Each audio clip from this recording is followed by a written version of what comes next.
Okay, everyone, let's get started.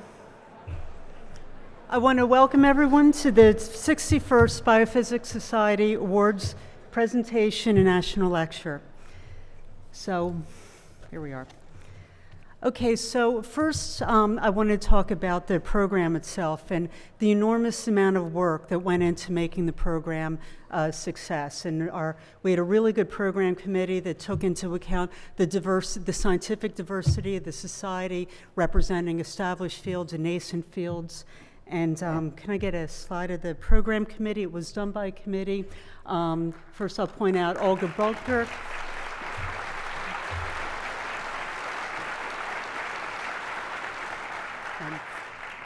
If Olga's here, she could stand up. Samantha Harris, Antoine Van Ogden, John Sachs, Visani Jaramanan, and Michael Ostrap. And then I would like to particularly recognize Dave Piston and Kathy Royer, who are the chair and co-chair, and really did a lot of fighting and arranging and a lot of last-minute phone calls and whatever. So Dave, if you can come up, and Kathy, if you're here, could you come up, please?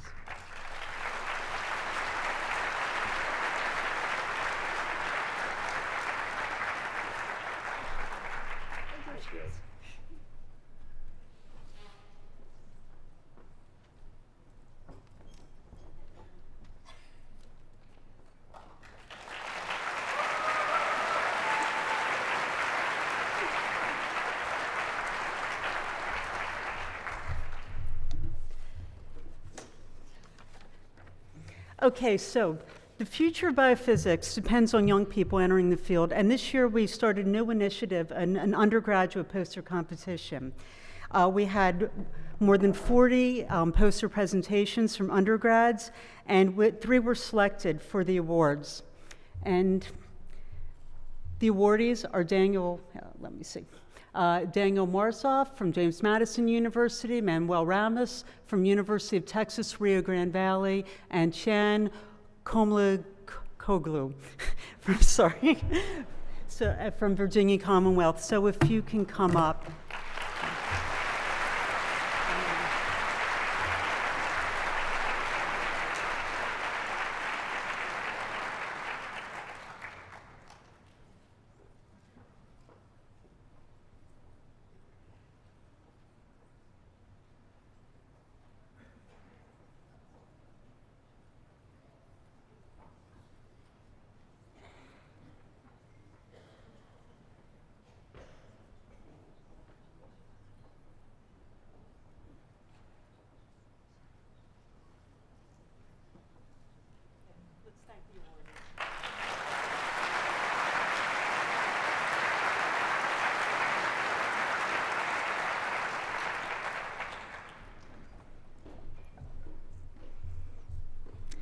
Okay, last night we had 102 students that participated in the annual Student Research Achievement Award, the SRAA poster competition. So judges from the subgroups selected their favorites, and we had 14 awardees. So what I'm going to do is call your name. Please come up and get your award and stay here so we can get a group picture. So if you can move the slide. So the first of these awards is in bioenergetics, and this is the name I'll have the hardest time pronouncing, Devryankin Murugesh Pillai. Sorry about that, from Northeastern University. So.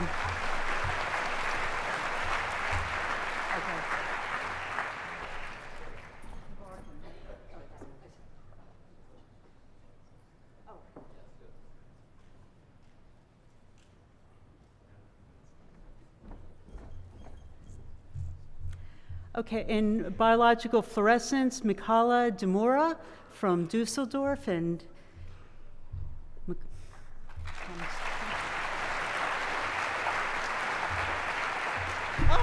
congratulations.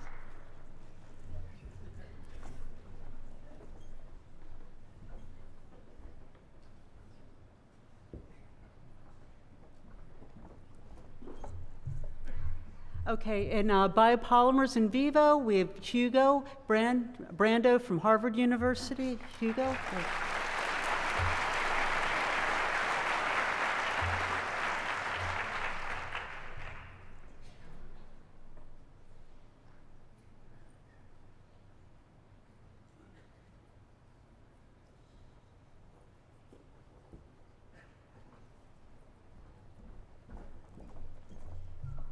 Okay, in exocytosis and endocytosis, we have Alex Kreutzberger from the University of Virginia. Alex?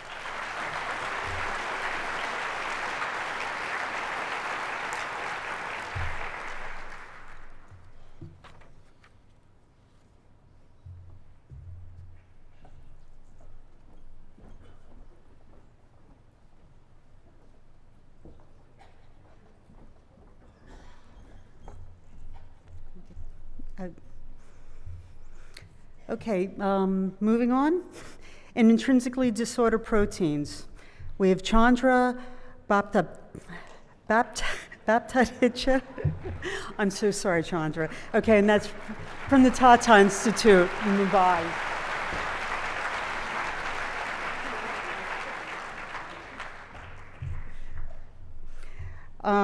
Let's see, there's a second one in,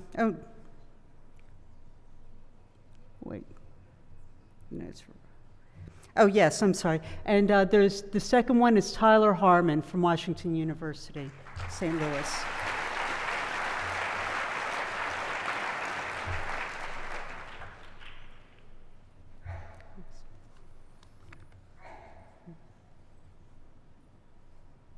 Oh.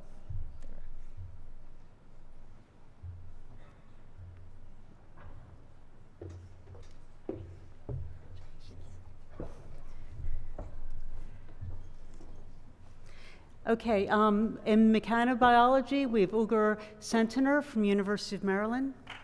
Ugur?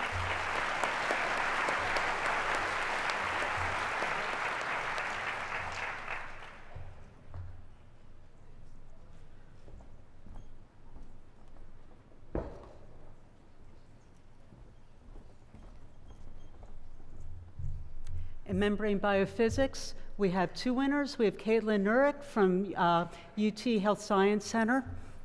Caitlin.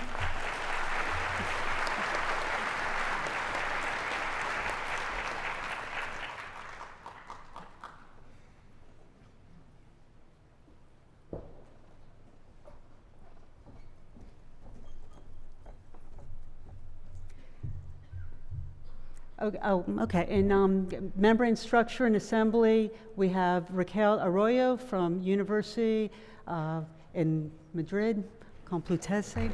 Complutense.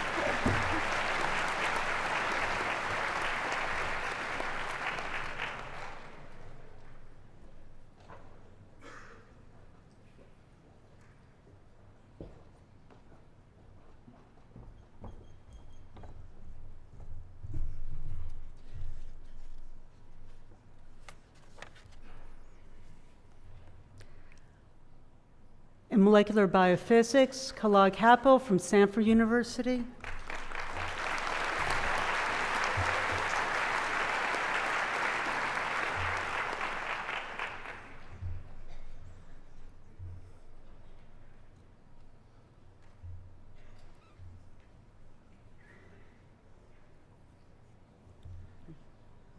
Oh.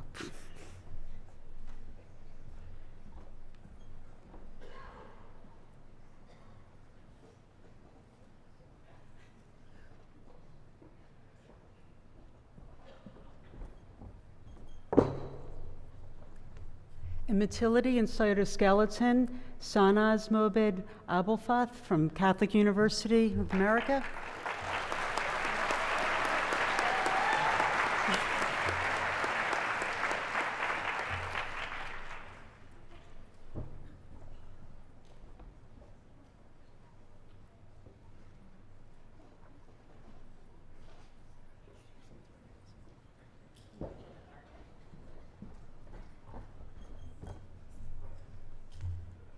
In motility and cytoskeleton, Lucia Alonso Carabo from Catholic University in Leuven.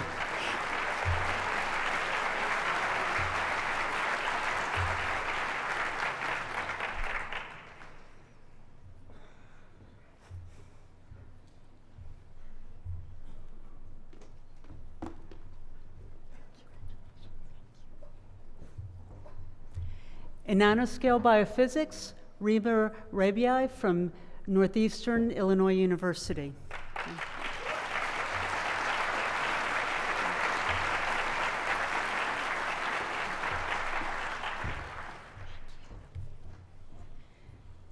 And lastly, Permeation Transport, Sarah Kim from Johns Hopkins University.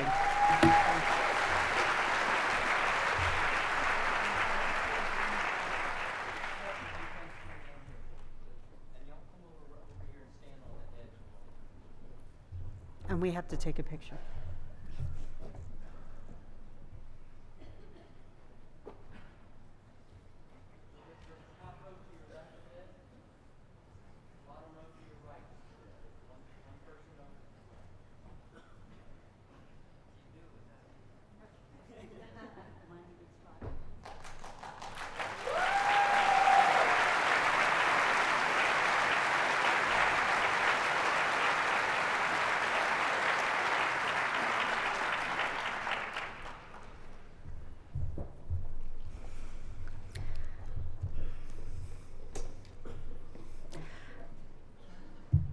Okay, our next set of awards are the Fellows of the Biophysical Society. So being a Fellow of the Biophysical Society recognizes a distinguished career of people who've demonstrated sustained contributions in biophysics.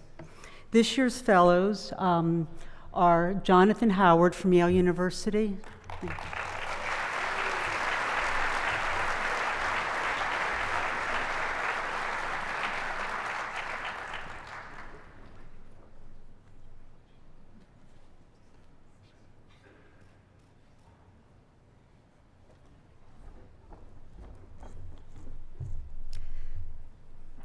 The next is Louis C.K., who is not here tonight, but let's give him a hand.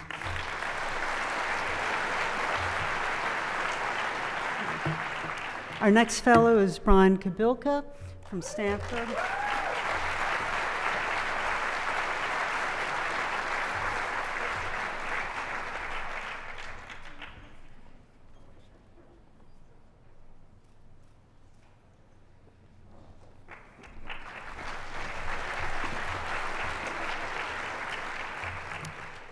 Unfortunately, Michael Levitt is not here today, but let's give him a hand.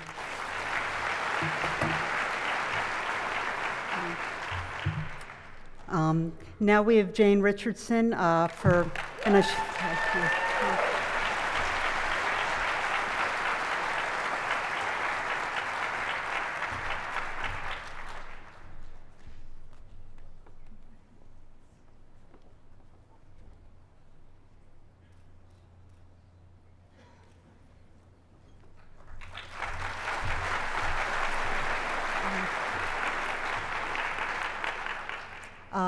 unfortunately, Petra Schwill is not here tonight, but and then we have Bonnie Wallace, who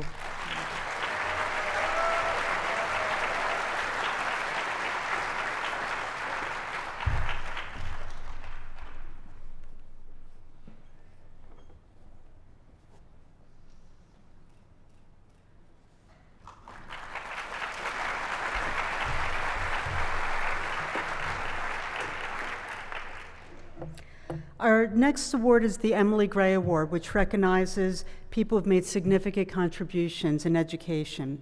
So this year's award is Enrico de la Cruz from Yale University, who's winning his award for the deep commitment in science education and tireless effort.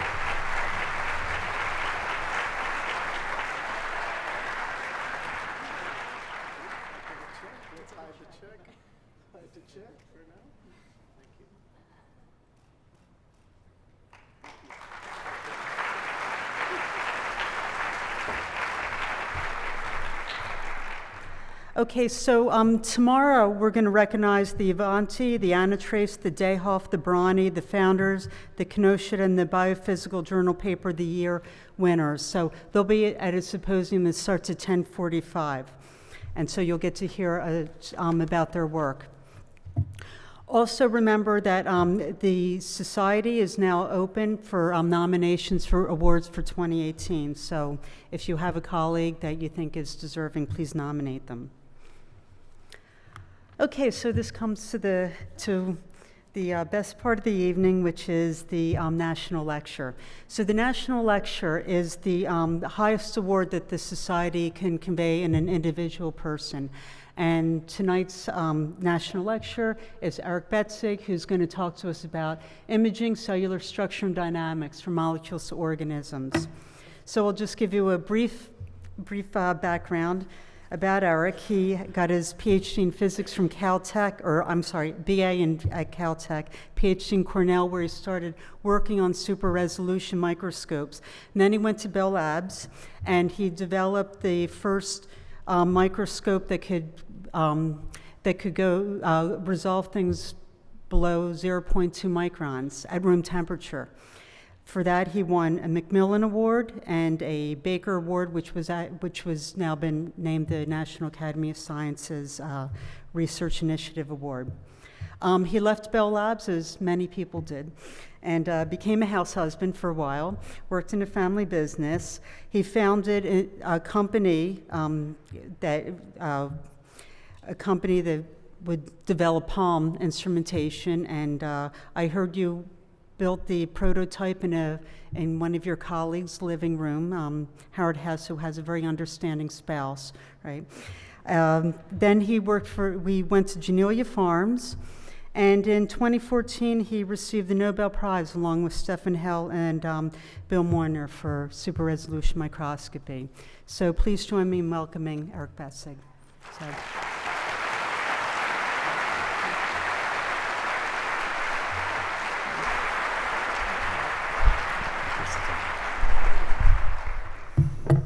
Well, thank you very much, Suzanne, for the invitation, and the society as well. I'm very honored to be the national lecturer.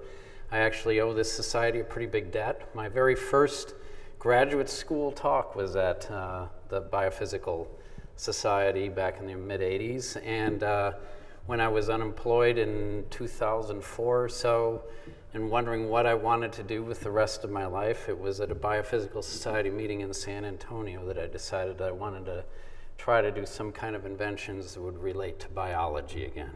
So I owe you guys a lot.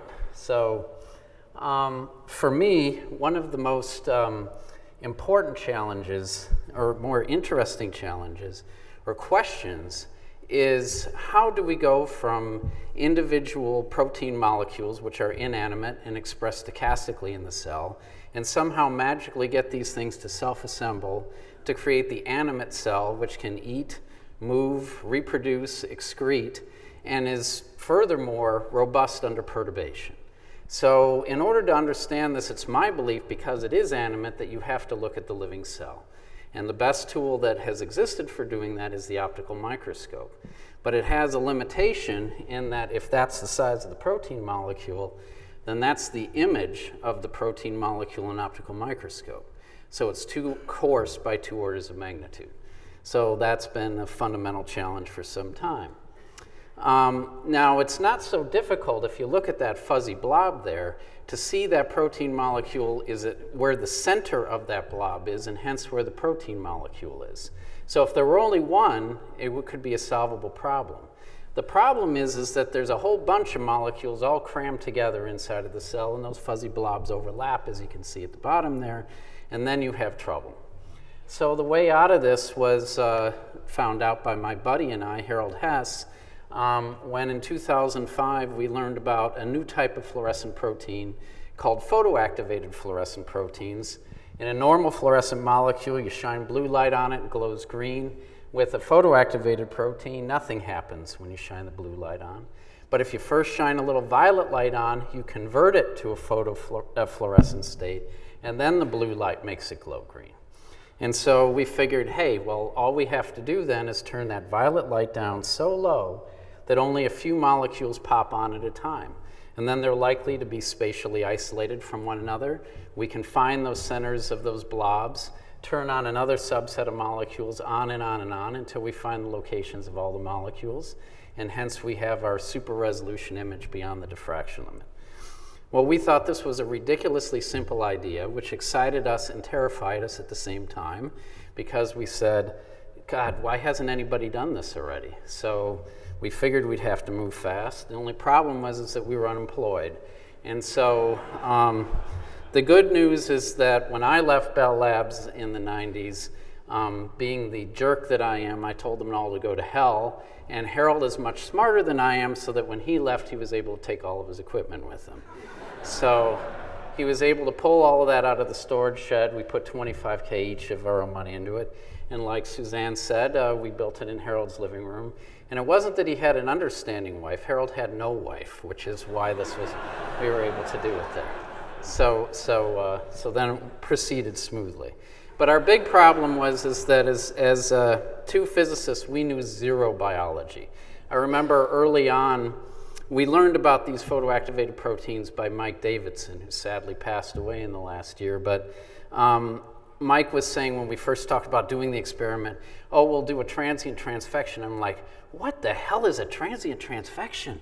I had no idea. So we needed biology help. And fortunately, I gave a talk there soon thereafter and got hooked up with Jennifer Lippincott-Schwartz, who with George Patterson were the inventors of the photoactivated GFP, and swore them to secrecy and asked if they'd work for us. And Jennifer said, sure, fantastic. I didn't realize at the time that Jennifer says fantastic to everybody, but we took that as a yes, and so we shipped the microscope there. And within a few months, we were going from images like you see at the left at the diffraction limit to the one at the right, or to better appreciate the resolution gain from that to that. So the virtue of PALM is that it's a super resolution microscope that can get you to sort of the 20 nanometer level, and is simple enough to do in your living room. And so obviously from that point on, it grew very big and eventually got me to Stockholm. That we first did a number of applications. Once Harold and I both, in that really lucky year of 2005, got jobs for HHMI at their new Geneva research campus. So with my postdoc, Hari, we were able to look at inside focal adhesions, the points of contact of the cell to the extracellular matrix, and show the proteins that look co-localized at the diffraction limit are actually not. We were also able to, with Jan Lipphardt's group at Berkeley, look at chemotaxis receptors inside of E. coli, and with Ned Wingreen's help at Princeton, we're able to show that the positions and sizes of these chemotaxic clusters were completely predictable in terms of a stochastic model of self-assembly that did not evoke active transport. With Tom Blanpede's group at University of Maryland, we were able to show by tracking single molecules in live cultured neurons that actin is polymerized only in discrete places inside of the dendritic spines.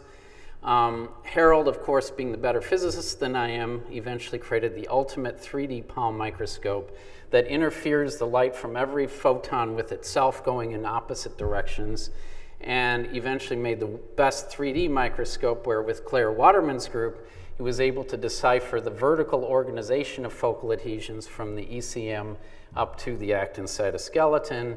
And in another group with in another paper with Jennifer Lippincott-Schwartz, they were able to show that the escort protein that's involved in budding of viruses actually invades inside of the virus rather than just the spiral on the surface of the membrane.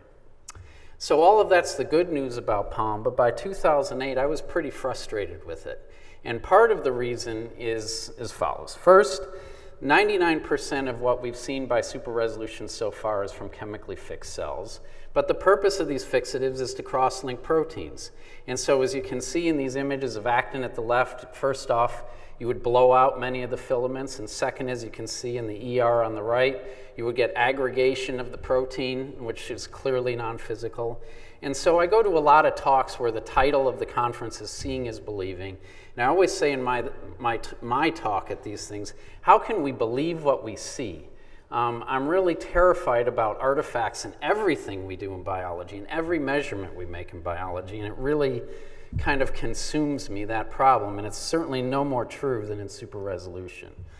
And even if we have all of these nice super resolution images of fixed cells, they're still just snapshots.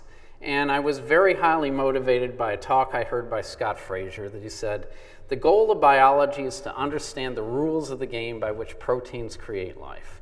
And the problem is that just like if you were trying to understand the rules of a football game, if all you have is a bunch of high-resolution snapshots, it's going to be tough to deduce because you're going to have one picture of the quarterback going back to throw a pass, one picture of a guy fumbling a ball, and one picture of the cheerleaders making a pyramid on the sideline. And you're like, how the hell are these things related? But if you could just see the movie, it all becomes clear.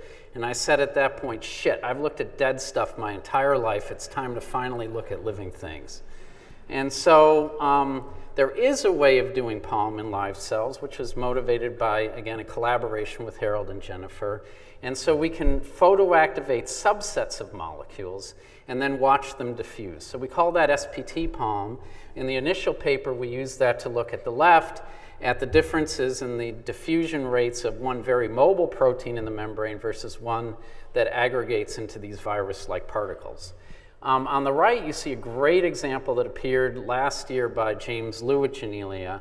These are two nuclei of cells.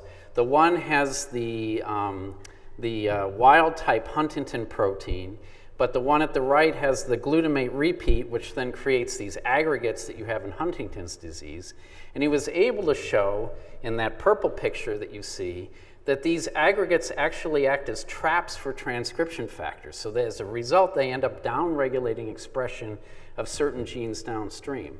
So it ends up relating at the single molecule how things that can happen in these aggregates can have downstream phenotypic consequences that may result in disease. So all of that's nice, but the big challenge, well, one of the big challenges with super resolution, and this is true not just of Palm, but of any form, is that remember your molecules, your fluorescent molecules, are just indirect reporters of the things to which they're putatively attached that you want to see. And furthermore, they're often not enough of those attachments, so you're just seeing a bunch of, dots, sort of stochastically labeled dots. And you really have to go to very, very high densities of attachment in order to be able to see 10 times beyond what's known as the Nyquist limit to basically be able to see things reliably. But even if you could get that type of labeling, there's another problem, is that in any experiment, for example in Palm, that means I have to localize many, many more molecules. But the more general problem for super resolution is that if I want to have higher resolution, I need to my image needs to have more pixels. If I'm going to have more pixels, it means I'm taking more measurements, which means it's going to take more time, and it means I'm throwing more potentially damaging light at my specimen during that measurement. And so if you're going to be honest, and there hasn't been enough honesty in my opinion in this field, there's always trade-offs between spatial resolution, speed, damage to the specimen, and how deep you can go. And so this history of super resolution is about a bunch of people who've had a myopic focus on that top part of that tetrahedron, but at the cost of everything else. And so as a result, the images in super resolution can take minutes or hours, and the intensities can be thousands to billion times as much as what light evolved under.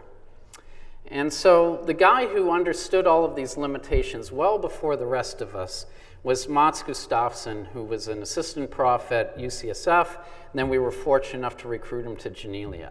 So he was one of the pioneers of a different technique called structured illumination microscopy, where instead of illuminating your fluorescent cell uniformly, you put a grating of illumination on it, and that grating actually beats against the different structures that are illuminated in the sample to create downsampled versions of the tiny features that normally wouldn't be observable but then become observable in your microscope.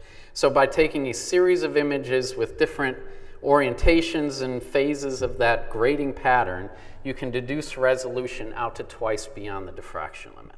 So the fact that it is still bound by diffraction, even if it's just a factor of 2, that was the reason why the Nobel Committee said that SIM shouldn't share in the prize. But in many ways, that limitation of SIM is actually its strength, because A, you don't need such insane labeling densities, B, you don't need to take as many raw images so it can be much faster, and C, the intensities of the light are orders of magnitude lower. As a result, it's the one technique which is really compatible with live imaging, as you can see in these beautiful images of the endoplasmic reticulum. Note on the left that this is done for 1,800 time points of imaging. That's about 2 orders of magnitude more than you typically get by the other methods. And the images on the right are done at 50 frames a second, which again is about 2 orders of magnitude, or 1 order of magnitude faster than you normally get by the other methods. So it really has tremendous benefits in terms of lower toxicity and higher speed, but still pretty damn good resolution, as you can see by the wealth of information created by those things. So the bad news is that Mats died of a brain tumor in 2011. So I basically inherited his group, and I've been trying to push the SIM technique as much as I can, particularly with applications. So the first one here is one that recently came out with Jordan Beach and John Hammer at NIH, where they were looking at the formation of non-myosin II filaments, these bipolar filaments that are created in the cell. And as you can see at left, you do get an initial de novo formation of a bipolar filament, but you can see the next one actually splits off of the first. And if you look at right, you'll see this cascade where one gets split off, split off, split off. So it's like an avalanche. So it's sequential amplification, they call it. And it's enforced by splitting of actin to which these filaments are attached. That NCB paper is one that, even though I only had a small role in, I'm very proud of, and I think they did a great job on it. John's group did another thing with Sreech Murgason and his group, where they were looking at the formation of the immunological synapse with URCAT cells against antigen-presenting cover slips, and they were able to deplete the formin inside of the cell and then replenish the formin, and they can see that that whole sort of ring-type structure, which then gets the cytotoxic granules confined for release, is therefore formed by the formin and reforms when the formin is reestablished. In a paper that came out recently with Tobias Meyer and Arnold Heyer and his group, they were looking at cadherin fingers that in polarized endothelial cells that are migrating, the lead cell sends out these fingers which then interpenetrate, but then are engulfed by the follower cell, and then these provide the cues for collective cell migration. And in a paper that came out last year with Jennifer's group, we looked at the ER again at very high speed with the SIM. We were able to show that in the peripheral ER, where you see a combination of tubules and sheet-like structures, that many of these sheet-like structures aren't sheets at all, but very dynamic reorganizations of tubules on a very fine scale. So if the knock against SIM is that it's limited only twice beyond the diffraction limit, or about 100 nanometer resolution, how can we go beyond this and do better? Well, the first and simple, stupid way is if we just decrease the diffraction limit, then twice beyond will be even better. Well, if you work in total internal reflection, you can go to extremely high NA. There's an objective at 1.7 NA. And so twice that NA gives you 82 nanometer resolution. So we used that with Tommy Kirchhausen's group at Harvard Med to study clathrin-mediated endocytosis, because at that resolution, the clathrin-coated pits don't look like blobs. They actually look like rings where the evanescent field penetrates the bottom of the pit. And so because now we're able to look at these live, we're able to follow the evolution of these pits from birth to final internalization, watch the rate of their growth and their size, and then how long they persist. And then we get this correlation between the maximum size of the pit and how long they persist on the membrane. We then did 2-color imaging, and one of the beautiful things about SIM is that you can use all the standard fluorophores you're comfortable with instead of having crazy switchable labels like the other methods. And so multicolor is easy. And so here you're looking at a combination of actin and clathrin, and from this we were then able to show that, to try to find out the role of actin and clathrin-mediated endocytosis, we found that on these COS7 cells that actin is recruited just before internalization of the pits about half the time. But when it is recruited, there's a small but statistically significant shortening of the lifetime. We also saw on these cells that these large clathrin patches were resolved into clusters of pits that would eventually spit out single pits. And finally, we saw a bunch of actin rings of about the same size as the clathrin pits. And we initially thought that these had to be co-localized and were involved in budding off the pit, but we found out that almost none of them were co-localized, and we still don't really know what their role is.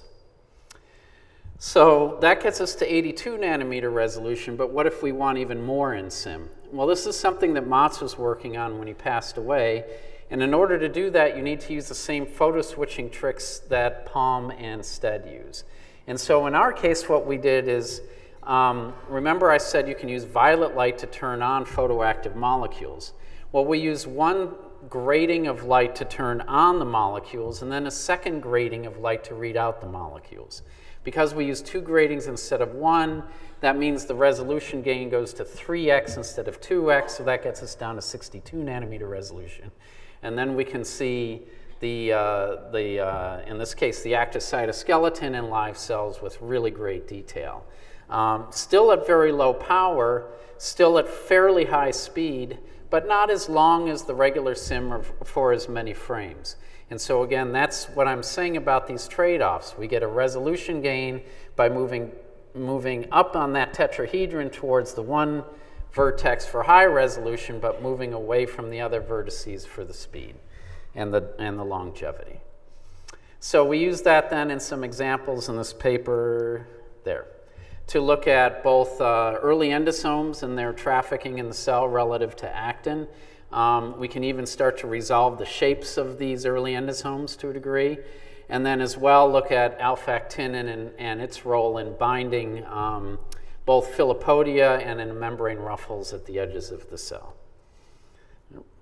So all of that's great, but everything I just described about the high NA SIM and the nonlinear SIM is all done in total internal reflection. So we're only seeing the bottom 100 nanometers of the cell. And so as the general problem is that the cell is a 4-dimensional system, X, Y, Z, T. And we really need to be able to look across all 4 dimensions of space-time with high resolution in all 4 dimensions at the same time if we really want to be able to have the movie we need to be able to unravel how the cell works. And so to me, the moral of the story of SIM is that Mats understood that by walking in the opposite direction of everybody else and not focusing exclusively on resolution, he was in a different part of that tetrahedron where he had a far more open space to play in than the rest of us. And so when I got really frustrated with Palm in 2008, I took that to heart and I said, well, what if we back off all the way to the diffraction limit? Is there something that I can do as a physicist to make a microscope that's as much better in terms of speed and non-invasiveness for 3D imaging of cells as Palm was in terms of the spatial resolution? And so that's the goal I set out. And the thing is that there was a real opportunity here because the most common tools used for live imaging, the wide field microscope and the confocal microscope, have a lot of disadvantages. And that's because when used in a 3D context, they're usually used in an epi configuration, so they're blasting away at the entire thickness of the cell, even though only one plane is in focus at the time. And so you're doing nothing good in the other regions except creating bleaching and damage. And so in my opinion, one of the most important innovations in microscopy in the last 12 years was when Ernst Stelzer in 2004 reintroduced the 100-year-old idea of plane illumination, where instead of bringing the excitation from above, you use a second lens from the side, in this picture a cylindrical lens, which then creates a sheet of light which is coincident with the focal plane. In that case, there's no bleaching of the regions above and below at all. You illuminate the entire plane at once, so you don't need to scan a point, so you can snap that with a fast camera and then move that sheet up plane by plane to get your 3D image. This has been transformative for studying embryogenesis at single cell resolution, as you can see it right. But it has one flaw, which is that if you want to use it for subcellular imaging, these Gaussian type beams where you illuminate your objective with a spot of light in the back end and you get a thick and long spear of light. The trouble is over cellular dimensions, that spear is about 3 microns thick. But a cultured cell might be twice that, so you're not gaining much benefit from plane illumination. So the question is there some way of decoupling how long the spear of light is from how thick it is? And there is, and that's by using a Bessel beam. So instead you illuminate the rear pupil with a ring, You get a little spear of light. Now you have two knobs, the diameter of the ring and its thickness, to be able to independently control how narrow the light sheet is and then how long it is. So then we scan that Bessel beam in and out of the screen, as you see here, move up plane by plane through the cell, seen in blue, and get our 3D image. So there were lots of fits and starts with this. There's a lot of problems with using a Bessel beam. We got around that by actually stepping the beam and using structured illumination like Mott's developed to get rid of some side lobe energy. And in that case, we get images like this. So this is a cell transfected with CSARC, which promotes these membrane ruffles that fold over and create these vacuoles you see in that 3D view by macropinocytosis. Now, in order to get this technique fast enough, instead of just stepping the Bessel beam to create a grating, we actually introduced a diffractive element to create an array of 7 parallel Bessel beams. And that's when I made an observation, which I think is probably was known to many other people before, but to me it was a new one and an important one, which is that while the total dose of light that you throw at your live cell is an important metric for its health, by far a much more important metric is the instantaneous power that you deliver to the cell. So seen in this light, the confocal microscope, which has been the gold standard for live cell imaging, may be the absolute stupidest possible way to do live cell imaging. Because not only do you have these cones of light above and below the focus doing all this unnecessary bleaching, at the focus itself you have this actinic spot of light that's going, and it's leaving death and destruction in its wake as it goes through the cell. So the moral of the story is a line is better than a point, and a plane is better than the line. So why the hell would you stop at 7 beams?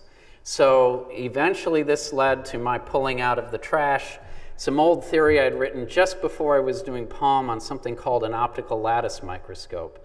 And it turns out these optical lattices are the ideal structures to create a massively parallel structured array of beams in a single plane to create a light sheet. And so that became what we called the lattice light sheet microscope. These are some of the images from that microscope where you can see a neutrophil cell moving in 3D through collagen. You can see tetrahymena trying to twerk its way out of a little trap there at 3 volumes per second. You can see a dictystelia with some weird little lightning bolt thing going on. I have never felt more like Galileo than I have with this microscope. I don't mean to pat myself on the back, but we've had 50 different groups come to use this microscope, and every one of them sees their cells in a way they've never seen them before. And like that lightning bolt, you know, the guy, when we rendered that movie, the collaborator says, "What the hell was that?" And we say, "We don't know. You're the biologist. You tell us." I mean, you know, everybody is seeing things differently, and it's really exciting to have people come and use this scope. If you want to see, I didn't have it here, but we have a Vimeo album. If you go Lattice Light Sheet Vimeo, you'll see about 40 movies of cells doing pretty crazy stuff. Oh, there's the Vimeo album right there. So one of the things, I swore I would never do single molecule imaging or microscopy again in 2008. In fact, I made a $1,000 bet to that effect that I lost. Because it turns out that one of the things that lattice light sheet is really good for is single molecule detection. Because the light sheet itself is thinner than the depth of focus of a high NA detection objective. And one of the challenges of single molecule imaging in biology is that most of the time it's done in a wide field microscope. And if the cell is more than a few microns thick, the out of focus molecules swamp your ability to see the in focus ones. But with the lattice light sheet, you can park it anywhere, in this case inside a 35 micron spheroid of cells, and you get almost turf-type signal to noise to be able to track those molecules inside of that complex environment. So that was used by our transcription imaging consortium to look at the binding of transcription factors, in this case SOX2, and by looking at the residency times, they can distinguish specific binding versus non-specific binding, and eventually then make maps of transcription inside of the nucleus. And in the following year, they were able to show these transcription hotspots are spatially segregated from heterochromatin in the nucleus. It also then brought me full back to single molecule localization microscopy, because remember I said one of the challenges of that technique is that you can't get enough molecules in your sample to decorate it enough at high enough density. But there was another technique for super resolution localization the same year as our Palm paper, developed by Robin Hochstrasser, called PAINT, where you have your fluorescent molecules just whizzing around under Brownian motion in solution. And when they bind to their targets, they look like a little star, and you localize that. The advantage of paint is there's an infinite army of molecules in solution. The disadvantage of paint is your media is all glowing, and so it's hard to get good signal noise. So lattice paint is a good combo. And with that, my postdoc, Wes, was able to get these amazing images of even thick samples like a cell in telophase at very high resolution biolocalization microscopy. So some of the applications have been published or near published of the lattice light sheet. With Yuko Momori Kiyasui's group at RIKEN, we were able to study hundreds of cells at all different phases throughout mitosis without having any of them arrest at mitotic checkpoints. Looked at EB1, a protein that decorates antigrowing microtubules. She did a great analysis of that data and was able to show that there are actually, based on the tracks and so forth, that there's de novo formation of new microtubules at the metaphase plate, at the metaphase point.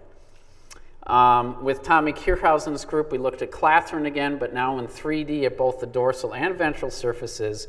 And Tommy was able to show that at the leading edge of the dorsal surface, there's actually a shutdown of endocytosis. And they hypothesized that that shutdown is what then creates an imbalance between endocytosis and exocytosis, which then creates the depositing of membrane ruffle that allows the cell to have these ruffles at the leading edge.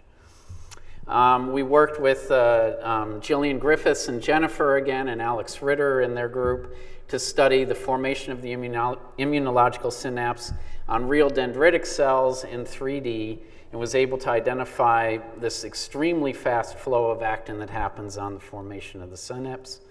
With Tommy again, and his great postdoc O'Cool, we looked again at clathrin in 3D, and particularly how cargoes are brought into the cell by either clathrin-dependent or clathrin-independent means.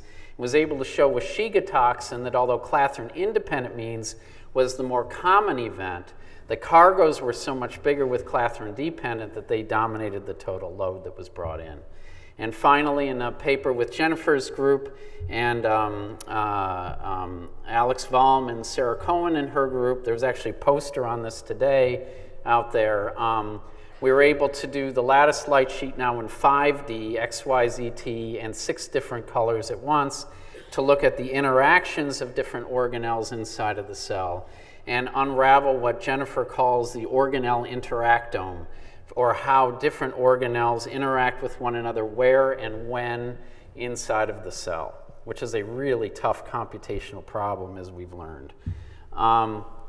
So lattice is not just good for single cells, but also for multicellular imaging to a degree. So some examples, at upper right, you're looking at a 3-fold stage C. elegans embryo in a single plane.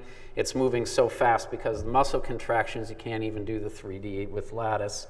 At left, you're seeing dorsal closure in the Drosophila embryo when the early epithelial cells are enclosing across these other pulsating cells called the amnioserosa. And at the bottom, you're seeing these green microvillus neurons that are coming out of stem cells and becoming developed and then migrating into the olfactory epithelium. So all of that's great. You can make certain gains with this, but frankly, I was unimpressed with most of these images. And the problem is, as you can see in the upper left there, that you can see the loss of resolution as you go through the amnioserosa into the deeper layers. And you very quickly lose resolution as in any optical microscope as you start to go into a multicellular system. And if seen this in the way of light sheet, you can see in this case with these meiotic chromosomes, you can see how much dimmer the signal gets at the right as the light sheet penetrates. And on the right, you can see that the histones, which are closer to the detection objective, are brighter than the ones further away, because the further away ones have to penetrate through the embryo and the light gets scrambled. So it's just like the water on your windshield will scramble your view in front of you. So we have to deal with that problem if we want to look inside of multicellular systems. So there are 2 ways of dealing with that. If we're not interested in doing live imaging, a lot of people have been working now for almost 10 years on various clearing agents to homogenize the refractive index of tissue to be able to image into it. One of the more interesting clearing strategies is one developed by Ed Boyden's group at MIT called expansion microscopy. So this is one of those incredibly nutty ideas that I completely discounted, which turns out to be a good nutty idea. So the idea is you have your tissue, you infuse it with a polymer, you link all of the fluorophores in your tissue to the polymer, you put a protease in to digest away your tissue, so now all you have left is a phantom of fluorescence and polymer. You change from PBS to water, the polymer swells, in this case 4.5 times, and now you have an expanded ghost of your tissue. You image that with your diffraction limited microscope, which now effectively is now a super resolution microscope because of the expansion of the tissue. When I saw their first paper in 2015 in Science, I thought it was full of shit. And when they wanted to come out to try it last January, I said, sure, come here. And I was going to rub their noses into it and tell them it was full of shit. And then they came here and we got the first images and you could have knocked me down with a feather. I have never been more shocked in my life. Now, there are tons and tons of problems with expansion microscopy, and the thing's racing ahead, as is always with new technologies, faster than doing the controls it should. But when the stars align, it's pretty damn awesome. So this is an example of a soma of a neuron inside of the mouse cortex from a bigger tissue with a cytosolic fill, and all the little black stuff is just negative staining. So you're seeing the organelles as the big blobs. You can see tiny little ribbons, which are the endoplasmic reticulum. You can see the nuclear membrane. It's basically like a bad quality EM image, but damn it, it's like a 50 nanometer resolution image of what's happening in that soma in 3D. Do you know how hard it is to, by normal super resolution methods, to get a 50 nanometer image of even a small field? And now this thing goes over massive, massive amounts of tissue. So this is an example of doing 3-color imaging of, again, the cytosolic fill for a subset of neurons, and then 2 antibodies for the presynaptic and postsynaptic markers. If you look at the bottom images there, that's a little maximum intensity projection. You can see on the left that dendrite. You can see every spine neck. You can see every spine. You can see the postsynaptic markers lined up right on the edge of the spine. You see the presynaptic markers on the opposite side. You can resolve the synaptic cleft. And you're like, holy crap, that's pretty amazing. So the thing is that because the tissue is expanded, even a 4.5 expansion means 90 times the volume. You still have to worry about bleaching. You still have to worry about having high enough resolution axially so it's not asymmetric. So guess what? The lattice microscope is the perfect tool to image EXM samples. So we've been working with Ed's guys for almost a year now to be able to demonstrate this. And a couple examples. Top, you're looking at an entire fly brain, which pre-expansion is about 250 microns across. But again, you're looking at it at 50 by 50 by 80 nanometer resolution. In this case, you're looking at all the dopaminergic neurons in the fly brain. It's one channel of a 2-color one that also labeled the synapses. So it's 6 teravoxels in each color, 16 bits, 24 terabytes of data. But because the lattice can go like a bat out of hell, it took 60 hours to get 24 terabytes. The bottom thing is a zoom in and a tiny piece of that called the ellipsoid body, the compass of the brain. And you can see at left, the image there is what we get out of our fly light pipeline of the resolution in a confocal microscope. And you can see it right here, what that ellipsoid body looks like with the lattice EXM. All of that is great, but like I said, there's lots of problems with it. If you have any kind of connective tissue or collagen or like that, all bets are off because it won't expand properly. The tissue can shrink in the microscope as you're doing, which causes us fits. Anyway, there's all sorts of issues, but it also has a lot of potential.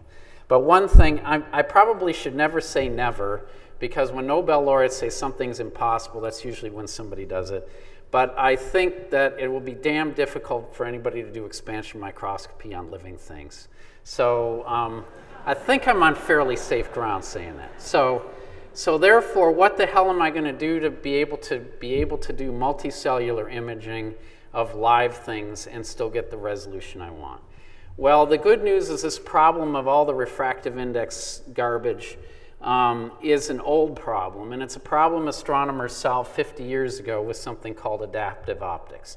I often give a talk about the historical connections between astronomy and microscopy, and the moral of that story is that that microscopy is the retarded stepchildren of astronomers. And we usually end up stealing everything they developed first. By about 50 years later, we finally go, oh yeah! So anyway, in adaptive optics, they shine a laser into the stratosphere to excite fluorescence and sodium ions up there to create a bright artificial star next to the very dim object they want to look at. The light from both of those come back into their telescopes. It bounces off a mirror that can change its shape. The light from the guide star is picked off and put into a sensor that tells how the atmosphere has distorted that light. And then they change the shape of the mirror to exactly balance the distortions that the atmosphere provides. So then they get a flat wavefront in a perfect spot, and you can see Neptune, bing, goes back to the full resolution of the telescope. So we do something similar in our microscopes. We use a 2-photon laser to excite fluorescence just at one point inside of, in this case, a zebrafish. And then we, again, go take the light out from that, put in a wavefront sensor, close the loop in computer, change the shape of the deformable mirror, and bing! So you can see that both the signal goes up because instead of a squishy, ugly focus, it's a nice, tight focus, generating a lot of nice fluorescence. And then the resolution all goes up as well. In this case, this is deep in the spinal cord region of the fish. So here's a couple examples of doing that. One of the challenges of doing it in microscopy is as you move from place to place, say in a zebrafish brain, you're going through different tissue. And so therefore, you need a different adaptive optic correction. So you need a method that's quick and non-invasive to do many, many corrections. So the image at left represents 20,000 adaptive optic corrections in order to get that. And it took 18 hours, because it was a point scanning confocal microscope, to trace out that volume. We're going to turn the AO off right now, 200 microns deep in the fish. That's what you would see with a state-of-the-art confocal or 2-photon microscope now, and that's what you see with the adaptive optics on. So if you're a person who does developmental biology and multicellular systems and think you're getting the resolution that you get of a cell on a cover slip, I'm here to disabuse you of that notion, okay? It's not like that. On the right, if you've seen that going around, that's using the confocal mode with adaptive optics, and now you can see mitochondria and the membrane around it with adaptive optics, where it's just this fuzz here without. So all of that's great, but all of that's point scanning microscopy, and I already told you that point scanning sucks, right? So we need to be able to combine that with our lattice technology. So that's this ugly bastard right here. So this fills a 10-foot optical table right now. It needs to be re-engineered to be simpler. But it's basically a lattice microscope, an adaptive optic microscope to correct the excitation light sheet, and another adaptive optic microscope to correct the light that comes out of that light sheet. So 3 microscopes in one. But now here's going through with just a Bo-Dippy type marker of all of the membranes in a developing zebrafish. And as we go down, you can see as we go deeper, without the AO, the resolution gets worse and worse as we go through more and more tissue. But with the AO, we stay strong and can see all the skeletal muscles. Now we can build up the volume that's resulted from that.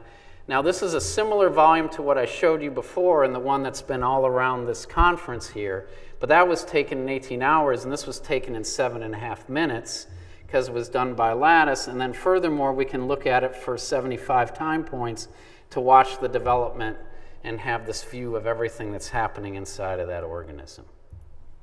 So again, we keep coming back because of our buddies to endocytosis.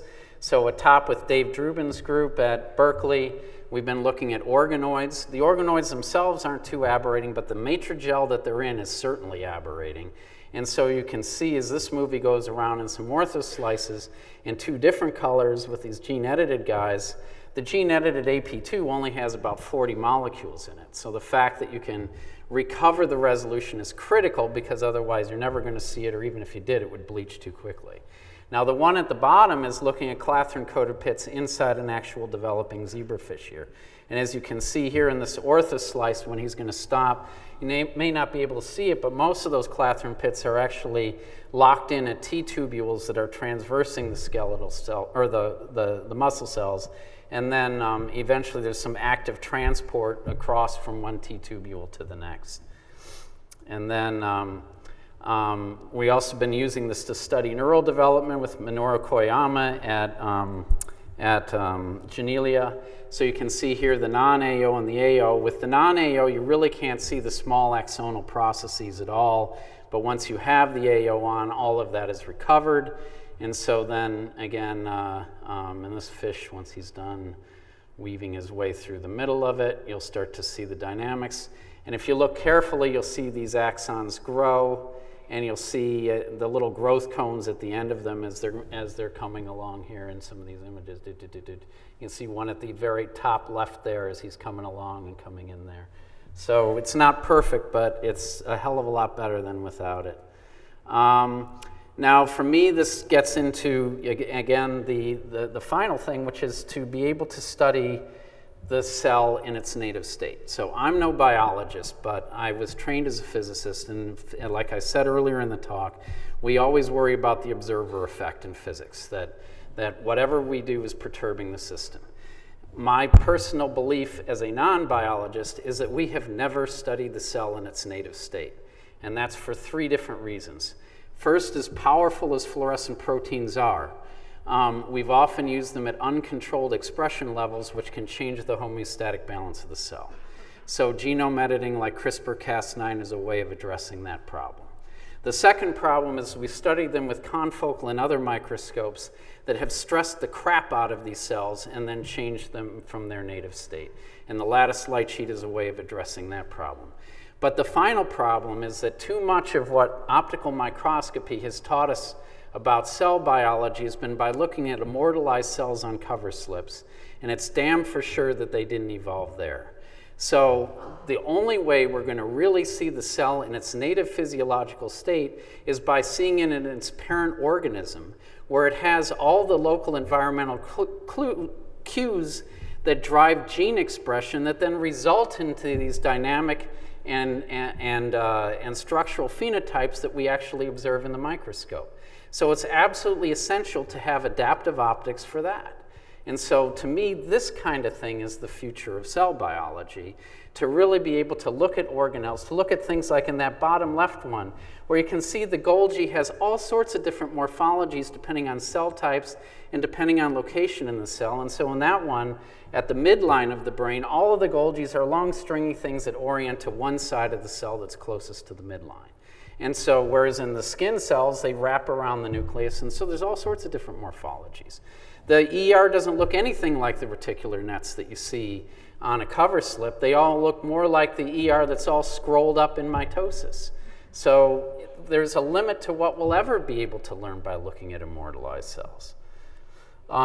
So this is my last and the movie I love the most. So this is in the ear of the developing zebrafish, and the left is the skin cells, the middle is the chamber where the ear will be. That little bastard is a neutrophil, and the little blue particles are dextran particles, which he as a garbage cleaner is sweeping up. And they are amazing contortionists in their ability to squeeze into these mesenchymal spaces in between the cells, in and out through there. On the left, you're seeing right now a cell that's undergoing mitosis right there, a fibroblast. He just finished mitosis. You're seeing a blood vessel. You're seeing more neutrophils moving around. To me, this is the difference. Studying that neutrophil, even in the collagen mesh I showed earlier in the talk, is like studying a lion when he's in the zoo. Whereas here you're studying a lion on the savannah. And so I think this is the way we're going to finally learn how cells really behave. And so 2 other things. I know I'm running way over, and I apologize for that, Suzanne. But 2 things. So as fun as it is to make microscopes, and as fun as it is to bring people into our lab to use these microscopes, it's completely meaningless if it doesn't go beyond that, because one microscope in the world is too narrow bottleneck to have much of an impact on things. So a huge part of our effort is on trying to get these microscopes ultimately in the hands of other people. Now there's 3 stages to that process. The first is, again, accessibility. Initially that accessibility, when it's a real dirty prototype, is for people to come to our lab. And the visitor program at Janelia has been our secret weapon. Between the sim and the lattice, we've had probably 80 different groups come visit our lab, each for at least a week or two at a time. But now, once we have those scopes in a fairly mature form, we toss them to the Advanced Imaging Center at Janelia, and then they take over and they bring in even more people.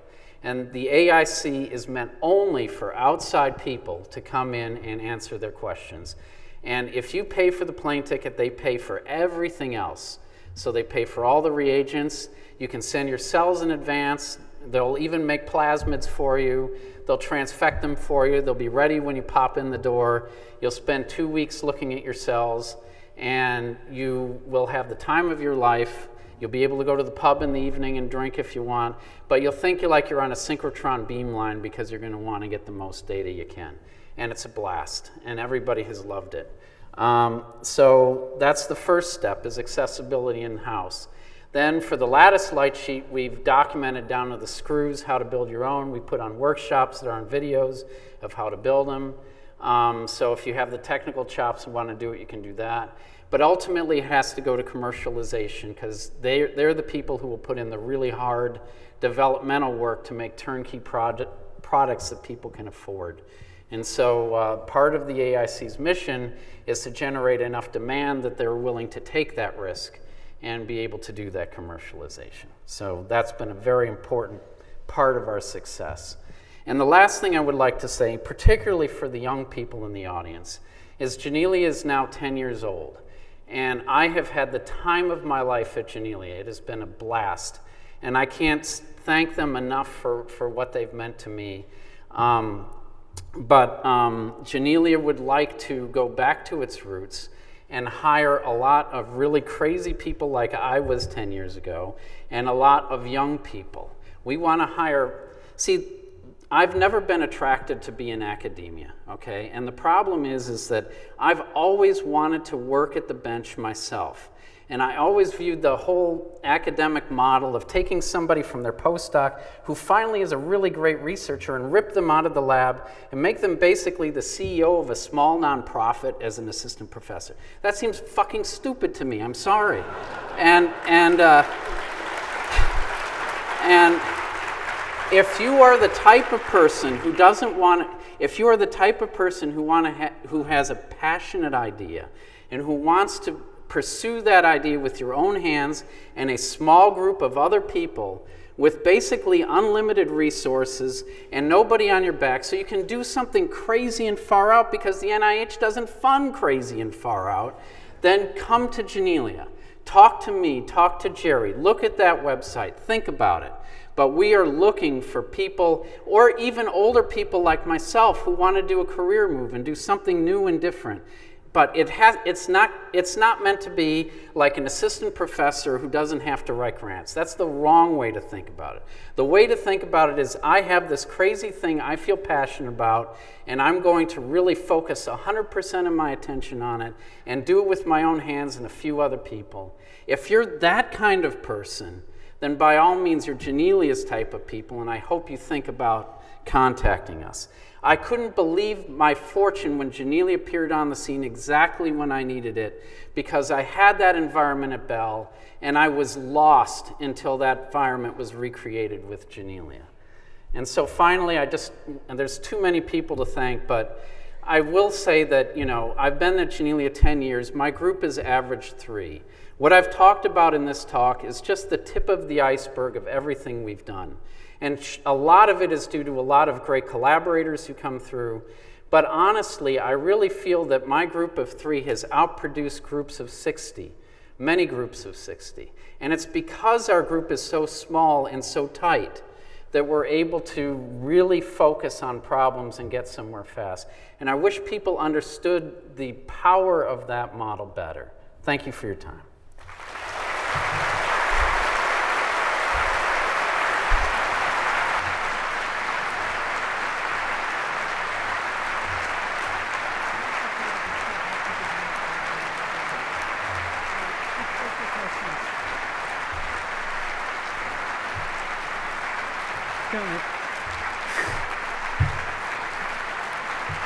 Okay.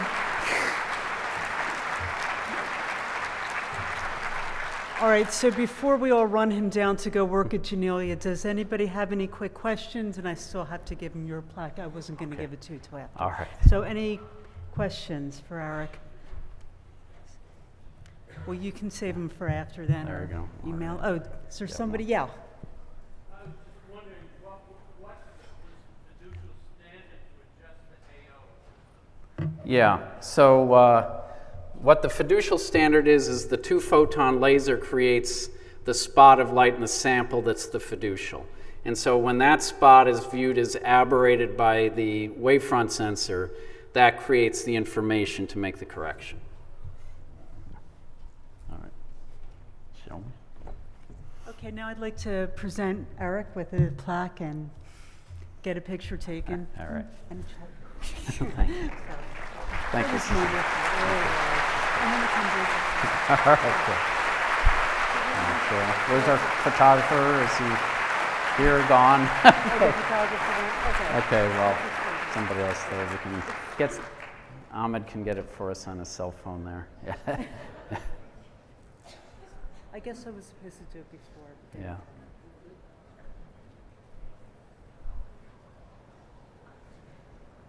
Thanks, Ahmed. Yeah. Oh, there we go. Now we got another one. Thank you. Okay, thank you.